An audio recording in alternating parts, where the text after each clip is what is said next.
जम्मू कश्मीर के अंदर आपको याद होगा कि कोविड के दौरान कोविड केयर फंड यानी पीएम केयर फंड का कयाम अमल में लाया गया और उस दौरान पूरे मुल्क के अंदर वेंटिलेटर्स दिए गए ताकि लोगों को राहत मिल सके, अस्पतालों पर जो बोझ था उसे कम किया जा सके। लेकिन खबर यह है कि श्रीनगर और जम्मू के अंदर दिए गए वेंटिलेटर्स डिफेक्टिव निकले, खराब निकले और लगातार प्रशासन की नोटिस में लाने के बावजूद भी या तो उन्हें रिप्लेस नहीं किया गया या कुछ इन जगहों पर भी ये वेंटिलेटर्स भेजे गए जहां पर प्रॉपर डॉक्टर मौजूद नहीं थे या कुछ इस तरीके की परेशानियां थी। तकरीबन 37 भारत वेंटिलेटर जो मेक इन इंडिया कॉन्सेप्ट का एक बहुत बड़ा ख्वाब था, उन पर सवाल उठ रहा है और यह सवाल इससे पहले भी कई बार उठा और एक बार फिर यह सब मामला उस वक्त सामने आया जब एक आरटीआई के जरिए से इस बात का खुलासा हुआ कि पीएम केयर के तहत जो वेंटिलेटर जम्मू कश्मीर के अंदर बांटे गए हैं उनमें अक्सर वेंटिलेटर डिफेक्टिव है, खराब है, पूरी तरह से काम नहीं कर रहे हैं। ताहम एडमिनिस्ट्रेटिव पार्ट पर इस बात की वजाहत नहीं कि क्या इन्हें रिप्लेस किया गया, नहीं किया गया। इस खबर को जरा समझने की जरूरत है और इसको समझने के लिए हमारे साथ दो लोग ज्वाइन करेंगे जी। एक हमारे साथ बलविंदर सिंह साहब जो खुद आरटीआई एक्टिविस्ट है और उनकी आरटीआई से ही ये बड़ा खुलासा पेश हुआ है कि जम्मू और कश्मीर के अंदर किस तरीके से ये डिफंक्ट वेंटिलेटर सामने आए। और दूसरी तरफ से श्रीनगर से मेरे साथ ज्वाइन करेंगे अमजद खान, जिन्होंने श्रीनगर के अधिकारियों से दोबारा इस आरटीआई के आने के बाद भी बात की और कई हकाइक से पर्दा हटाया है। सीधे दोनों के पास चलते हैं। सबसे पहले बलविंदर सिंह साहब बहुत बहुत शुक्रिया सर ज्वाइन करने के लिए। लगातार आरटीआई के जरिए से बड़े खुलासे आप करते रहे हैं, लेकिन इस बार जो बड़ा खुलासा वो ये है कि जो पीएम केयर के तहत वेंटिलेटर्स लाए गए, अक्सर वेंटिलेटर या तो काम नहीं कर रहे हैं या फॉल्टी है। क्यों आपने ये आरटीआई लगाया था और आरटीआई का जो जवाब दोनों प्रोविंसेस का है किस तरीके का है, क्या कुछ उसमें है? बड़ी बात गौरव, इसमें दो इश्यू बड़े इंपॉर्टेंट हैं। सबसे पहले तो ये इश्यू कि इन्होंने एक्सेस वेंटिलेटर मंगवाए यहाँ पर और जो वेंटिलेटर डिस्ट्रीब्यूशन की गई ऐसी ऐसी जगह पर भेजे गए जहां पर इंफ्रास्ट्रक्चर नहीं है, जहां पर मैन पावर नहीं है। तो तब इसको चलाने के लिए चार चीजें बेसिक रिक्वायर्ड होती हैं। इसके लिए एनेस्थीसियोलॉजी का डॉक्टर होता है, इसके लिए टेक्नीशियन होने चाहिए, इसके लिए 24/7 इलेक्ट्रिसिटी बैकअप होना चाहिए और इसके लिए ऑक्सीजन जनरेशन प्लांट होना चाहिए। अगर वो नहीं है तो मैनिफोल्ड ऑक्सीजन से भी काम चलाया जाता है। लेकिन जो जवाब है मुझे आया वो ये है, बहुत सी जगहों पे ऐसी जगह भेजा गया है जहां ना तो ऑक्सीजन है या ना तो मैन पावर है, ना ही वहां पूरा इंफ्रास्ट्रक्चर है। वहां भेज दिए गए, वो लगता है आने वाले 4-5-10 सालों तक वहीं पड़े रहेंगे। उसके बाद जम्मू से हमें इसी बार आपने देखा इस ड्यूरिंग कोविड पैंडेमिक में जम्मू में बहुत सी डेथ हुई, तो हम भी बड़े सरप्राइज थे। कश्मीर में अगर 1000 केस होता था, जम्मू में 500 केसेस थे, लेकिन डेथ कश्मीर में 100 होती थी, जम्मू में 200 होती थी। तो हम भी बड़े हैरान थे, काफी देर से कोविड पे काम कर रहे थे, तो जम्मू में डेथ का सिलसिला ज्यादा कंपैरेटिवली कश्मीर से ज्यादा क्यों है। तो अब जो चीज आरटीआई में डाटा निकल के बाहर आया, अब मेरे माइंड में ये चीज आती है कि कहीं ना कहीं it can be one of the reason, क्योंकि जम्मू मेडिकल कॉलेज से जो जवाब आया वहां पर 179 जो वेंटिलेटर को इंस्टॉल किया गया और वो कहते हैं इसमें सिर्फ 13 वेंटिलेटर खराब हैं। इस खराबी का मकसद यह है किसी की एक्सेसरीज नहीं है, किसी की केबल नहीं है, किसी का प्लग नहीं है। लेकिन बड़ा शॉकिंग और मैं समझता हूँ बड़ा डेयरिंग रिस्पांस मुझे कश्मीर से मिला। वो सर जम्मू में बहुत से डॉक्टर जो मेरे दोस्त हैं आप द लाइन मुझे ये कहते हैं, बलविंदर जी ये वेंटिलेटर की क्वालिटी ठीक नहीं है, स्पेसिफिकेशन ठीक नहीं है, पूरा काम नहीं करते।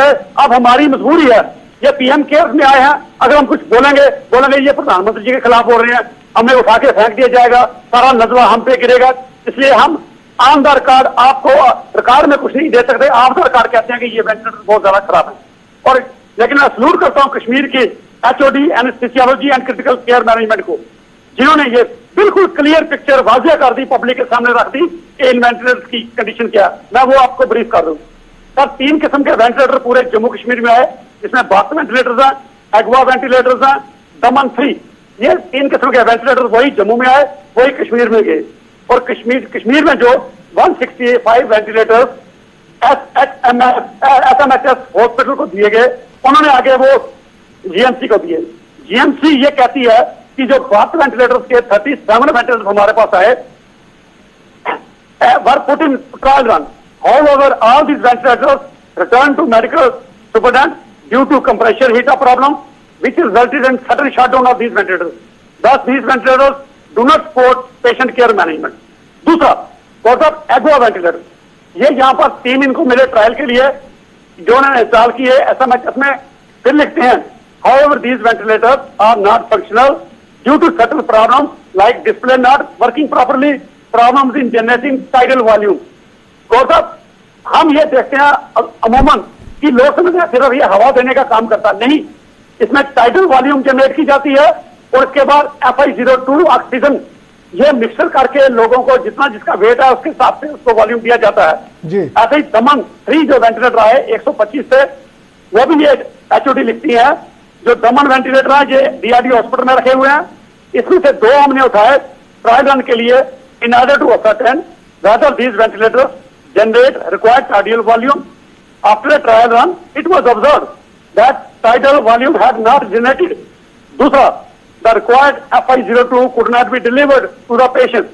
Thus, it's not feasible to put in use for patient care. ठीक है जी, ये तो रिप्लाई की बात है। आपने जो सवाल पूछा इसका जवाब आया है, तो क्या आपने ये भी पूछा था कि अब इनको कहां पर रखा गया, क्या रिप्लेसमेंट के लिए दे दिया है या कोल्ड स्टोर में डाल दिया हमने सब मामले को? सर, जम्मू वाले कहते हैं जी हमने कंसर्न जो इंजीनियर है उसको मैसेज किया हुआ और उसका वेट कर रहे हैं काफी देर से, वो यहाँ आए नहीं। तो एक चीज मैं ये कहता हूँ कि जम्मू में जो ये इंस्टॉल किए गए, मैं समझता हूँ बिल्कुल विदाउट ट्रायल किए गए, क्योंकि कश्मीर वालों ने जो ट्रायल करके किया और 100% उसको रिजेक्ट कर दिया। कश्मीर में जम्मू में अगर 168 आए उसमें से सिर्फ 13 इफेक्टिव क्यों निकले, बाकी की फंक्शन कैसी है? तो मैं आपके माध्यम से दरख्वास्त करना चाहूंगा चीफ जस्टिस साहब हाईकोर्ट को कि आप इसका सीरियस कॉग्निजेंस लें और एक एक्सपर्ट की कमेटी कॉन्स्टिट्यूट करें जो इसका ट्रायल रन करे, ये देखे कि ये टाइडल वॉल्यूम जनरेट करता नहीं करता, क्या FiO2 प्रोड्यूस करता नहीं करता।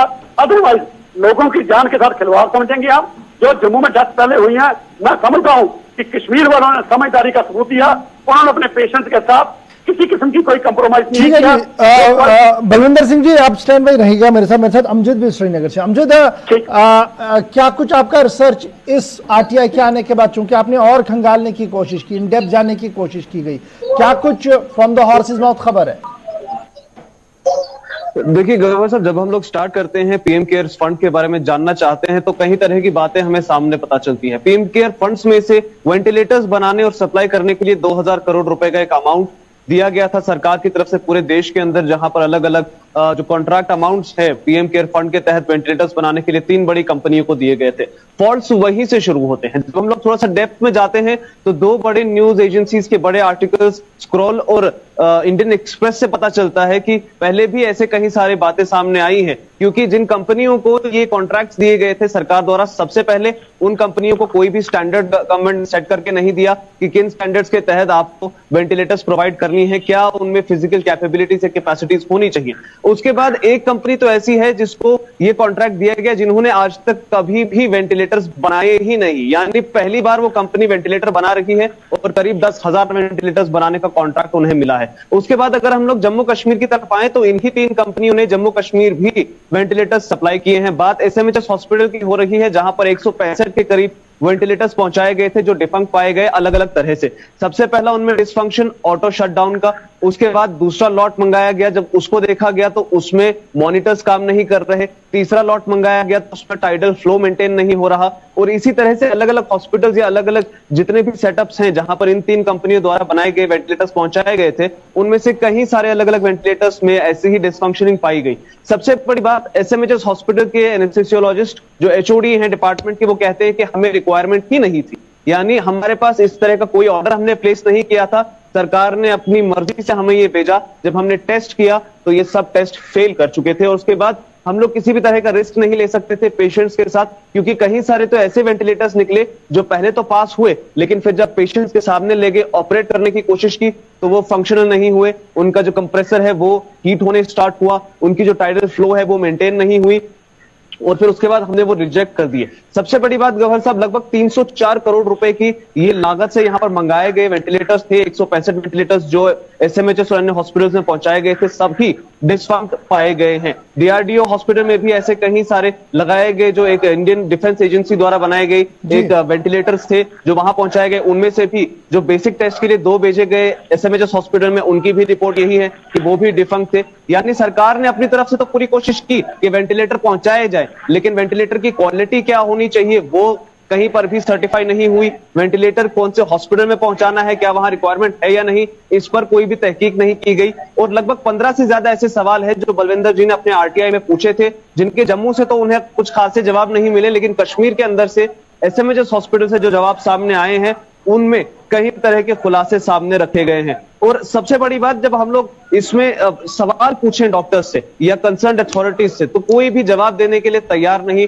हमने स्किम्स या एसएमएचएस के सीएमओ से बात करने की कोशिश की, वो राब्ते से बाहर रहे। डायरेक्टर हेल्थ कश्मीर से बात करने की कोशिश की, वो राब्ते से बाहर रहे। यानी जम्मू कश्मीर के अंदर जब ये सारे वेंटिलेटर्स लाए गए थे तो उस समय तस्वीरें खींची गई, हर तरह से मीडिया एडवर्टीजमेंट कर दी गई कि हमारे पास में पीएम केयर्स के लॉट के तहत पहला बैच 165 का आ चुका है, लेकिन उसके बाद क्या, इस पर कोई भी जवाब नहीं दे रहा। बहुत बहुत शुक्रिया जी, हमारे साथ रखी थी अमजद खान और बलविंदर सिंह साहब ज्वाइन करने के लिए। ये जनाब थी एक तस्वीर उस बड़ी खबर की जिसे पीएम केयर कहा जाता है और जिसके तहत पूरे मुल्क के अंदर वेंटिलेटर्स दिए गए।